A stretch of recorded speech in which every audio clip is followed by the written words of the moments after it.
睡眠呼吸障碍是现代人越来越重视的问题，因为现代人生活压力以及饮食习惯以及环境因素，导致舌根肥大、颈部肥胖，或者是鼻过敏、鼻涕倒流，或是过度劳累，最后导致呼吸道阻塞。睡眠容易因为缺氧而中断，因此导致白天精神不佳、注意力无法集中、工作表现不佳，常常出错，或者是开车中打瞌睡，甚至导致车祸。长久下来容易发生心血管疾病，或是慢性头痛，甚至性功能障碍等等问题。若有相关困扰，就应该尽早来求助医师的诊治。一般可以找医院的耳鼻喉科医师及胸腔科医师、精神科医师，或者是有专长于睡眠障碍的医师，安排睡眠检测，在医院睡一个晚上，监测其呼吸及血氧以及睡眠情况，就可以知道其睡眠障碍程度。如果监测结果是单纯的打鼾，可以先改变睡姿，或是适当的生活作息，或是佩戴正压呼吸器。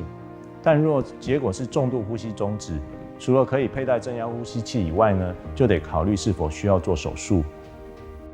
目前随着达文西手术的引进，手术选择多了达文西手臂来作为选项，是因为它的视野以及良好的止血效果，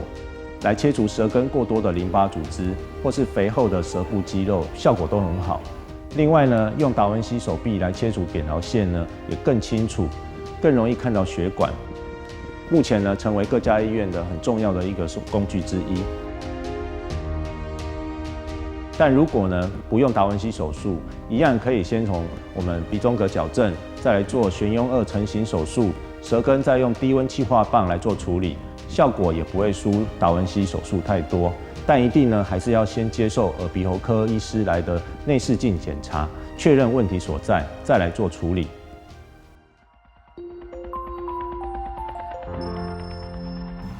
我在术前的话就是。因为工作回来的话，有时候吃饱饭就会打瞌睡，然后都会不小心就是会呛到，然后呼吸的时候就呛到，然后就醒过来，然后会咳得很不舒服，然后晚上在睡觉的时候就是打呼的声音非常大声，然后已经影响到那个家人的生活品质这样子。其实，在术后的话，像这1个月感觉到就是回到家吃饱饭，没有那个打瞌睡的情形。晚上睡觉的话，生活品质也变得比较好。因为这一次刚好就是，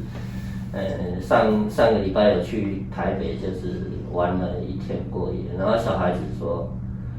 爸爸花了这么多钱值得，因为